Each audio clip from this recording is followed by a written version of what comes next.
هي الحلقات تحفظني بآيات من القرآن، هي الحلقات تملأني بحب المصطفى العدنان، هي الحلقات تحفظني بآيات من القرآن، هي الحلقات تملأني بحب المصطفى العدنان، وأخلص نيتي دوما لرب واحد ديان بروح ملؤها طهر. Sure En'am tefsiri 66. ayetinden başlayıp okuyayım inşallah. Bismillah, elhamdülillah, ve salatu ve selamu ala Resulillah ve ala alihi ve sahbihi ve sellem, emma ba'd. Esselamu aleyküm ve rahmetullahi ve berekatuhu. Tövendit ikhtanlağa İbn Kathir rahimahullah'ın Kur'an-ı Kerim tefsiri Uygurca tercümesi Sure En'am tefsirden 66. ayetinden başlayıp okuyayım inşallah. Euzubillahimineşşeytanirracim. Kur'an haq tursa, onu kavmin inkar kıldı. Men sizlarga hami emas degin. Allah tarafından oldin ala berilgan her bir xabarning maydonga keladigan vaqti bor. Uzoq qolmay bilsizlar. Bizning oyatlarimiz to'g'risida ta'na va masxir qilib parang silishayotgan kishilarni ko'rganingda, ular buningdan boshqa parangga tushmagicha ular bilan birga o'ltirmagan. Ular bilan birga o'ltirmaslikni şeytan sana unuturduğun bolsa, esinge kelgenden keyin zalim kavim bilan birga o'ltirmagan. Taqvodarlarga Qur'onni masxir qilguvchi kofirlarning hisobidan hech narsa yuklanmaydi. Lekin taqvodarlar ularga vaz nasihat qilishlari kerak. Shunda qilganda ular Qur'onni masxir qilishdan saqlanishlari mumkin. Dinga da'vat qilishning majburiy bo'lmasdan faqat to'g'ri yo'lni ko'rsatib qo'yishdan iborat ekanligi to'g'risida. Qur'on haq tursa, uni qavming inkor qildi. Ya'ni uningdan boshqa bir haq bo'lmagan haqni, sen ilib kelgan Qur'onni, to'g'ri yo'lni va ochiq paketlarni sening qavming bo'lgan Qurayshliklar inkor qildi. Men sizlarga homiy emas degin. Ya'ni men sizlarni saqlab qolguvchi va sizlarga mas'ul emasman.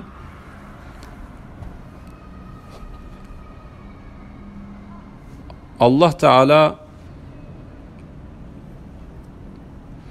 bu ayette mundaq deydi. Ey Muhammed sallallahu aleyhi ve sellem, bu haq Qur'an Rabbinglar tarafidan nazil bo'ladi. Xaligan odam iymon etsin, xaligan odam kafir bo'lsin degin. Ya'ni mening ustimdagi mas'uliyat faqat sizlarga yetkazib qo'yishdir. Uni qabul qilish va uning bo'ysunish sizlarning ishinglardir. Kimiki menga ergashsa, dunyo va oxiratda baxtga erishadi. Kimiki menga qarshilik qilsa, dunyo va oxiratda badbaxt bo'ladi. Allah tarafidan oldin ala berilgan har bir xabarning maydonga keladigan vaqti bor. Bu oyatning ma'nosi haqida Ibn Abbas va boshqalar mundaq dedi. Har qanday bir xabarning haqiqiyligi bor. Ya'ni har qanday bir xabar bir zamonlar o'tgandan keyin bo'lsa-mu, hamini yuz beradi. Allah Taala bu vaqtda mundaq deydi. Bir muddatdan keyin uning rostligini cho'qim bilsizlar, har bir vaqtning o'ziga munosib hukmi bo'ladi. Bu ularga qilingan tahdid va ogohlantirishdir. Shunga Allah Taala mundaq deydi. Uzoq qolmay bilsizlar. Allah Taala'nın ayetleri masxir qilingan sorunlarda o'ltirishdan to'sqanlik to'g'risida. Bizning oyatlarimiz to'g'risida ta'na va masxir qilib parang silishayotgan kishilarni ko'rganingda, ular buningdan boshqa parangga tushmagicha ular bilan birga o'ltirmagan. Ya'ni ular gaplarining temisini başqa so'zga yetkimigicha ular bilan birga o'ltirma. Ular bilan birga o'ltirmaslikni shayton sana unutildirgan bo'lsa, esinga kelgandan keyin zolim qavm bilan birga o'ltirmagan. Bu buyruqda Payg'ambar alayhissalomning yanidagi har bir kishi ko'z tutildi. Bu buyruqda Payg'ambar alayhissalomning yanidagi har bir kishi ko'z tutilgandir.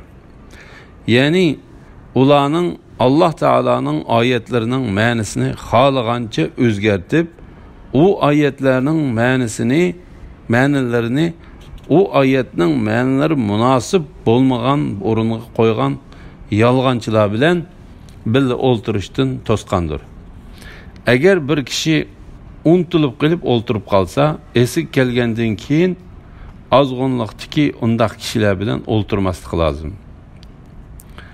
Unutilib qilib qolgan yomonlikqa gunoh yozilmaydiganligi haqida Payg'ambar alayhissalom mundaq dedi: "Mening ummatimdan xatolashib, unutilib qilib va majbur qilinib qilgan ishning gunohi ko'tarilib ketdi." Alloh taolo bu vaqtda mundaq deydi: Allah kitapta, ya'ni Qur'onda sizlarga nozil qildiki,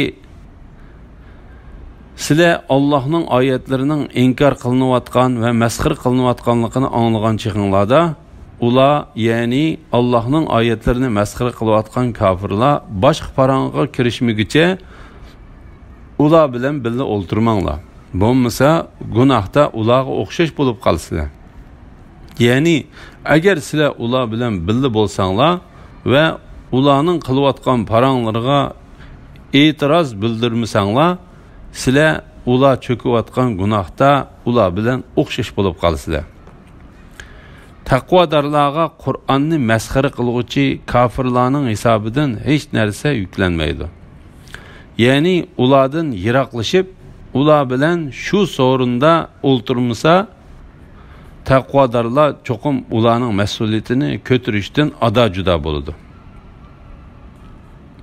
Ularning o'tkazgan gunohlaridan qutulib qoldi. Ularning shu qilmishlaridan saqlanishi va uningga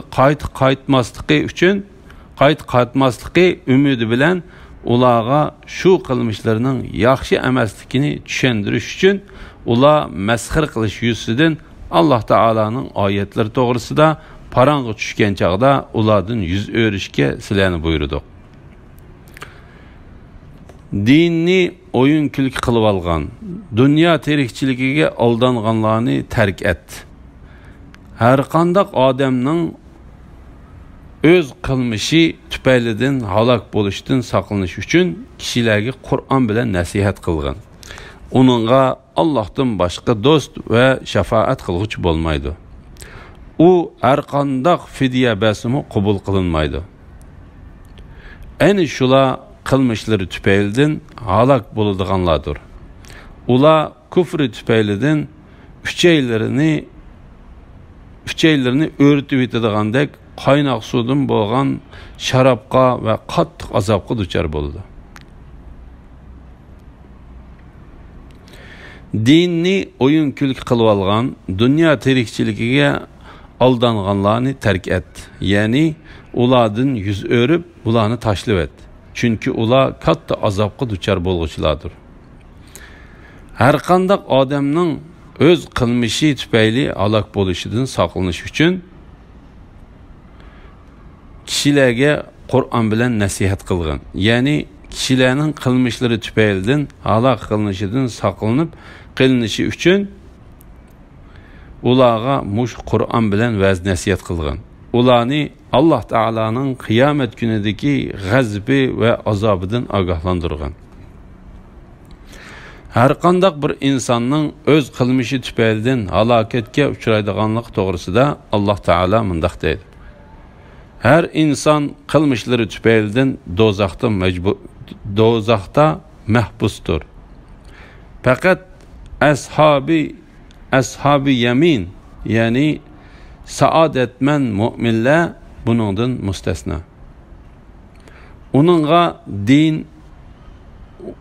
Uningga Allohdan boshqa do'st va shafaat qiluvchi bo'lmaydi. onunğa Allah'tan başqa dost və şəfaət qılğıcı bolmaydı. O hər qandaq fidyə bərsimi qəbul qılınmaydı. Yəni əgər sən berəligidək nərsənin həmməsini bərsənmi, o nərsələr qəbul qılınmaydı.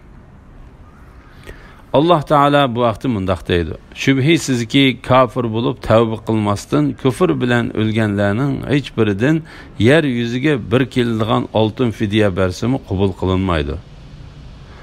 En şula qattiq azap qalıdı.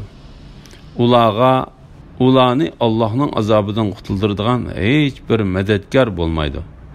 En şula kılmışları tüpeldin halak boluduğanlardır. Ula küfri tüpeldin üçeylerini örtüp etadigan qaynaq sudan bolgan şarapqa ve qattiq azapqa duchar boladi. Ey Muhammed sallallahu aleyhi ve sellem, ular aytqanki biz Allah'ni qo'yib bizga foyda ziyon yetkazolmaydigan butlarga ibodat qilamdik. Bizni Allah hidoyat qilgandan keyin orqamizga chekinamdik. Ya'ni murtad bo'lamdik. Mubadi biz shunda qiladigan bo'lsak, mundaq bir odamga shaytonlar uni bir cho'lga boshlab borgan. Cho'lda u tingirqab qolgan. Dostları uni beri kel deb to'g'ri yo'lga chaqirib atgan. U chaqiriqni qabul qilmay, oxir halok bo'lgan odamga o'xshab qolamiz. Bu kuffarlar aytqanki, Allah'ın hidayeti hakikaten haqiqiy hidayettir.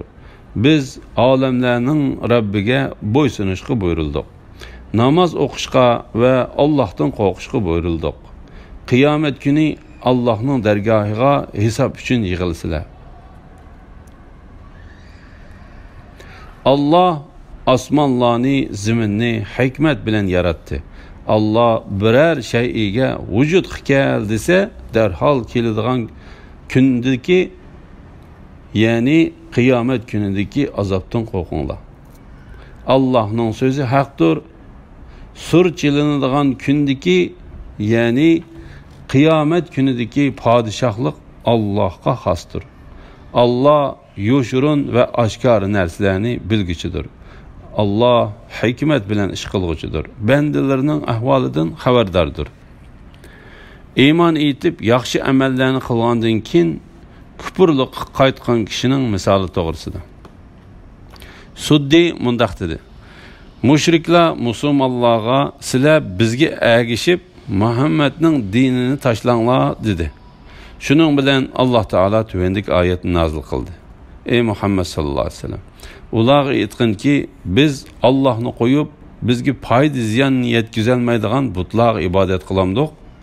Bizni Allah hidoyat qilgandan keyin orqamizga chekinamdik. Ya'ni murtad bo'lamdik. Ya'ni u chaqda misolimiz şeytan uni bir cho'lga boshlab borgan kishining misoliga o'xshaydi. İbn Jarir mundaq rivoyat qiladi. Agar sizlar iman etib bo'lgandan keyin kafir bo'lsanglar, sizlarning misolinglar xuddi o'zining odamlari bilan birga yo'lga chiqqan bir odamning misoliga o'xshashdir. U odam yo'ldan ezib ketadi. Shuning bilan uni shaytonlar qaymoqtirib bir cho'lga boshlab keladi. Uning hamrohlari yo'l ustida turib, uni o'zlari tarafga chaqirishib, bizning yenimizga qaytib kel, biz yo'l ustida durmiz deydi. U kishi ularning qishiga qaytib kelishga unumaydi.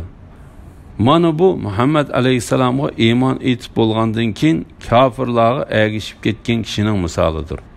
Muhammed aleyhisselam ularni islom dinidan iborat to'g'ri yo'lga chaqirdi.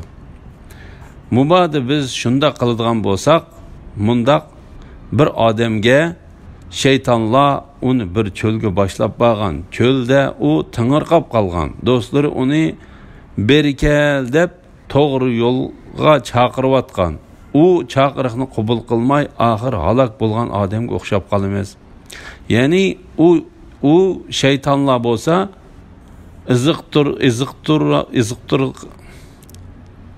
izzet quladır. Yani o şeytanlar bolsa izzet qulardır. Ular u odamni o'zining ismi, otasining ismi va buvisining ismi bilan chaqirdi. U odam u izzet qularga o'zini iz qilib ketmadim deb o'ylab ergishidi.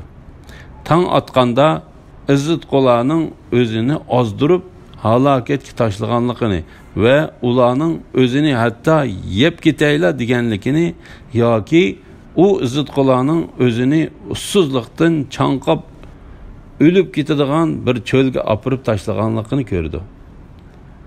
Mana bu Alloh taoloni tashlab qo'yib boshqa yolg'on ilohlarga ergashgan kishilarning misolidir. Buni Ibn Jarir rivoyat qilgan. Kuffarlarga aytganki, Allohning hidoyati haqiqatan haqiqiy hidoyatdir. Alloh taolo bu haqda mundaq deydi. Allah hidoyat qilgan odamni hech ozdirg'uchi bo'lmaydi. Sen ularning hidoyat tepishiga heris bo'lsangmi, Allah o'zi gumroh qilgan kishini hidoyat qilmaydi. Ularni Allohning azobidan qutuldiradigan hech qanday madadkor yo'q. Biz odamlarning Robbiga bo'ysunishga buyurildik. Yani şirk yok, yalğız bir Allah Teala'ga ibadetini halis kılışımızga buyurulduk. Namaz okuşka ve Allah'tan korkuşka buyurulduk. Yani namaz okuşka ve her kandak ahval astıda Allah Teala'dan korkuşka buyurulduk. Kıyamet günü Allah'ın dergahına hesap için yığılısılar. Allah asmanlarını, ziminni hikmet bilen yarattı. Yani Allah Teala osmon zaminning yaratquchisi, egisi, uni va uning ichidagi kishilarni boshqarib turguchidir. Alloh biror shayga vujud qilar desa, darhol keladigan kundagi, ya'ni qiyomat kundagi azobdan qo'rqinglar.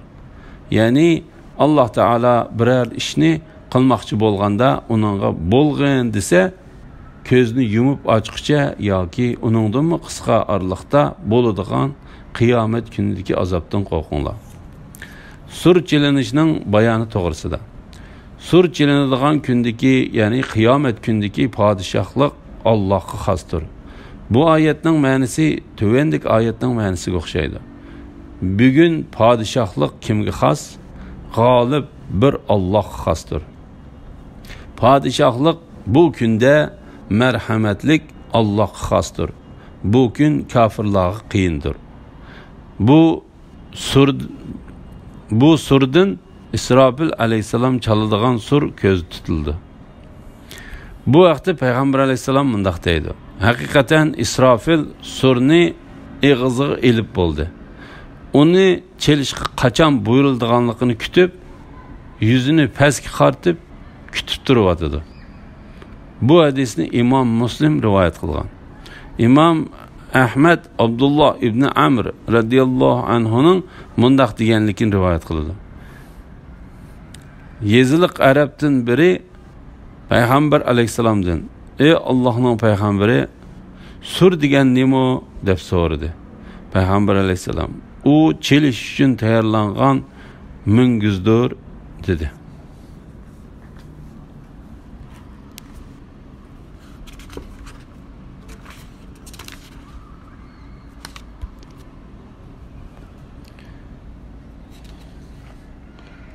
Elhamdülillah, Allah şükürler olsun.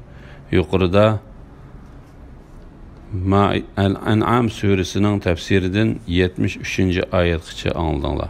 Ahirini keyin qitimliq o'qishimiz davomlashtiramiz inşallah. Ve sallallahu ala Muhammed ve ala alihi ve sahbihi ecmaîn. Esselamu aleyküm ve rahmetullahi ve berekatuhu.